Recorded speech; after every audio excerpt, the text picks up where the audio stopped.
ہے شب گور بھی اس گل سے ملاقات کی رات کہ بندہ جس نبی کی زیارت اور دیدار کے لیے اس جہان میں تڑپ رہا تھا، موت نے یہ کام آسان بنا دیا۔ جو امتی نبی کی زیارت کے لیے دنیا میں بے چین تھا، موت نے کہا پریشان نہ ہو، دنیا میں تو بے چین تھا مگر میں تمہیں قبر میں لے چلتی ہوں، تو امتی ہے، ہاں نبی کی زیارت کر لے، نبی کا دیدار کرنے۔ معلوم ہوا موت مارنے نہیں آتی ہے، امتی کو نبی سے ملانے آتی ہے۔ تو یہ آزمائش کی جگہ ہے۔ ابھی آپ دیکھیے 8-9 مہینے سے کیا ہو رہا، ہم لوگ امتحان ہی دے رہے ہیں، آزمائش ہی تو ہے یہ۔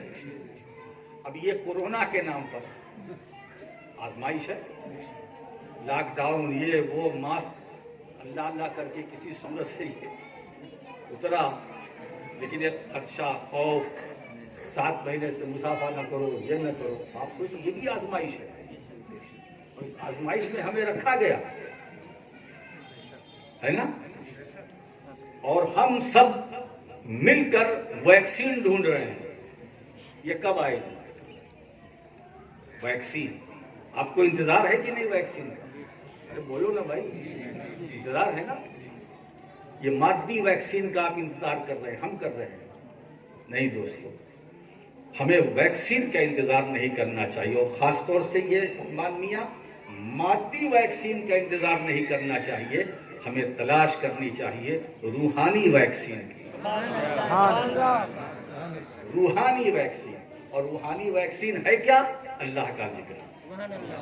اگر تمہارا بے چین دل ہے تو میں نہیں کہتا ہوں، خود قرآن کہتا ہے، الا بذکر اللہ تطمئن القلوب۔ اے بے چین دل والو، اگر تم بے چین دل کو اگر چین دینا چاہتے ہو، کچھ مت کرو، اپنے رب کا نام لیتے ہو، اپنے رب کو یاد کرو، اپنے مولا سے اب لو لگاؤ۔ حضرات، یہ جو آزمائش میں ہم ڈالے گئے، ہمارے لیے کتنا اچھا موقع تھا، اور ہے کہ ہم اپنے رب کی طرف رجوع کریں، ہم اپنے رب کی طرف مائل ہوں، ہے نا؟ لیکن نہیں، ان الشیطان للانسان عدو مبین، شیطان جو ہے انسان کا کھلا ہوا دشمن، وہ ہمیں پوری طاقت لگائے ہوئے کہ نہیں، رب سے غافل ہی رہو۔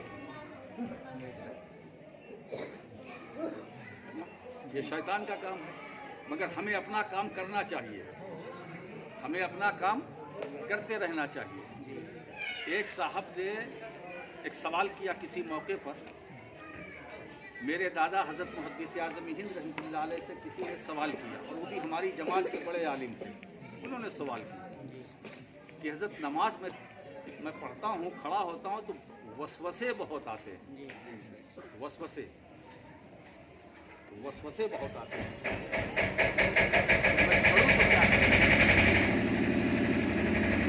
فاسد خیال، برے خیالات نماز میں بہت آتے ہیں، اور پریشان ہوئے وہ، تو حضرت نے ان کو جواب دیا کہ مولانا آپ پریشان نہ ہوں، یہ جو وسوسے آتے ہیں یہ آپ کے مومن ہونے کی دلیل ہے، یہ آپ کے مومن ہونے کی دلیل ہے نا؟ کیونکہ وسوسے ایمان والوں ہی کو آتے ہیں، جو بے ایمان ہے انہیں وسوسے کی کیا ضرورت؟ تو جو مومن ہے، مسلمان ہیں، عاشق ہیں، وسوسے وہی آتے ہیں۔ تو بس تم اللہ کی عبادت کرتے رہو، وسوسے کو دور کرتے رہو، نماز پڑھتے رہو، وسوسے کو بھگاتے رہو، قرأت کرتے رہو، فاتحہ پڑھتے رہو، سورت کی تلاوت کرتے رہو۔ وسوسے سے گھبرانا کی بات نہیں ہے، وسوسہ آنا ہی چاہیے، کیونکہ جہاں ایمان کی اور علامت ہے وہاں ایک علامت یہ بھی ہے کہ شیطان وسوسہ دیتا ہے۔ حضرات گرامی، یہ آزمائش دنیا، پوری دنیا یہ آزمائش کے لیے ہے۔ ہم کو اسی دنیا میں رہنا ہے، مگر دنیا کے لیے نہیں رہنا ہے، دنیا میں رہنا ہے، دنیا کے لیے۔ ہم اپنے رب کا ذکر کریں، ہم اپنے رب کو یاد کریں، مگر وعدہ الہی ہے کہ ہم تمہیں ضرور آزمائیں گے، اب آزمائش کی 5 صورتیں اس آیت میں بیان کی گئی، من الخوف والجوع ونقص من الاموال والانفس والثمرات، 5 صورتیں بیان کی گئی۔ ہم تمہیں آزمائیں، خوف پیدا کر کے، بھوکا رکھ کے، پیاسا رکھ کے، مال کی کمی کر کے، جانوں کی کمی کر کے، رزق کی کمی کر کے، یہ 5 صورتیں بیان کی۔ ہم تمہارے اندر خوف پیدا کریں گے، ڈرو، یہ بھی میری آزمائش کی ایک صورت ہے، میں تمہیں بھوکا رکھوں گا، یہ بھی آزمائش کی صورت ہے، پیاسا رکھوں گا، یہ بھی آزمائش ہے۔ اگر آپ کے پاس مال کی کمی ہے پریشان نہ ہو، اللہ فرماتا ہم تمہیں آزمائیں گے، مال دے کر بھی آزمائیں گے، وہ تو قادر مطلق ہے نا، کسی کو آزماتا ہے دے کر آزماتا ہے، اور کسی کو آزماتا ہے لے کر آزماتا ہے، دیتا بھی وہی ہے لیتا بھی وہی ہے، لیکن اللہ فرماتا میں تمہیں آزماؤں گا جان کی کمی سے، مال کی کمی سے، رزق کی کمی سے۔ یہ 5 صورتیں سورۃ البقرہ کے اندر بیان کی گئی، 5 صورتیں، اور جب یہ 5 صورتوں پر بندہ کھرا اترتا ہے نا، 5 صورتوں پر بندہ کھرا اتر کر کامیاب ہوتا ہے۔ اب دیکھو اگلی آیت میں کیا ہے، وبشر الصابرین، اے حبیب مکرم صلی اللہ علیہ وسلم آپ خوشخبری دے دیں ایسے صبر کرنے والوں کو کہ جب انہیں مصیبت پہنچی تو اپنی زبان سے بے ساختہ کہا، کیا بولے، انا للہ و انا الیہ راجعون، ہم اللہ کے لیے ہے، ہمیں اسی کی طرف پلٹ کر جانا ہے نا۔ تو معلوم ہوا، اور اس موقع پر حدیث عائشہ صدیقہ رضی اللہ تعالیٰ عنہ ان سے روایت ہے، وہ فرماتی ہے آقا کریم صلی اللہ تعالیٰ علیہ وسلم ارشاد فرماتے ہیں، من استرجع عند المصیبت فہو مومن، کہ جس نے مصیبت کی حالت میں انا للہ و انا الیہ راجعون پڑھ لیا، وہی مومن ہے، وہی ایمان والا ہے۔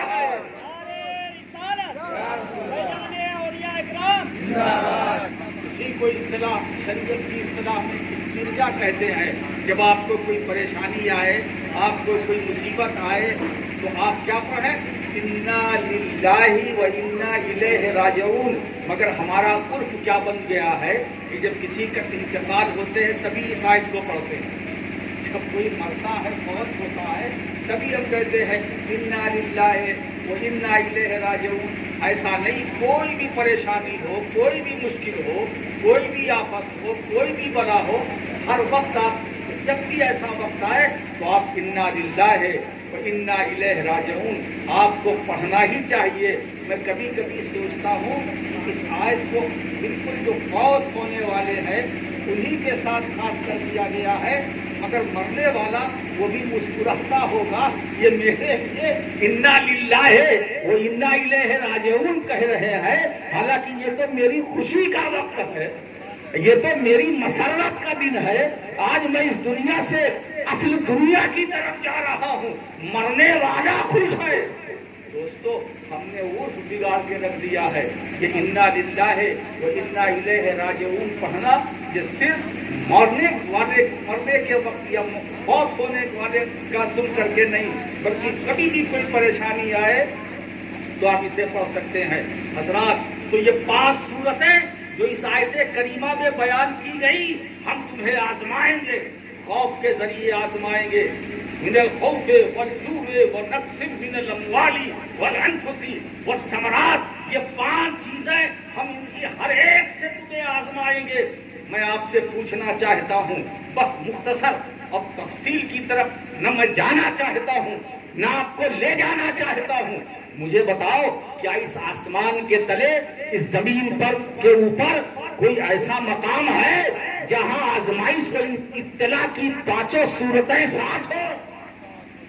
جہاں آزمائش کی پانچوں صورتیں جو قرآن نے بیان کی ہے وہ ایک ساتھ ہو کیا؟ وَلَنَبْلُوَنَّكُمْ بِشَيْءٍ مِّنَ الْخَوْفِ وَالْجُوعِ وَنَقْصٍ مِّنَ الْأَمْوَالِ وَالْأَنفُسِ وَالثَّمَرَاتِ، یہ جہاں جان کی بھی کمی ہے، مال کی بھی کمی ہے، رزق کی بھی کمی ہے، جہاں بھوک بھی ہے، جہاں پیاس بھی ہے، جہاں خوف کا ماحول بھی ہے، مجھے بتاؤ مگر خوف کس کا خوف؟ خدا کا خوف۔ مجھے بتاؤ وہ کون سی ایسی جگہ ہے، اس جگہ کا نام بتاؤ جہاں ساری پانچوں صورتیں موجود ہے۔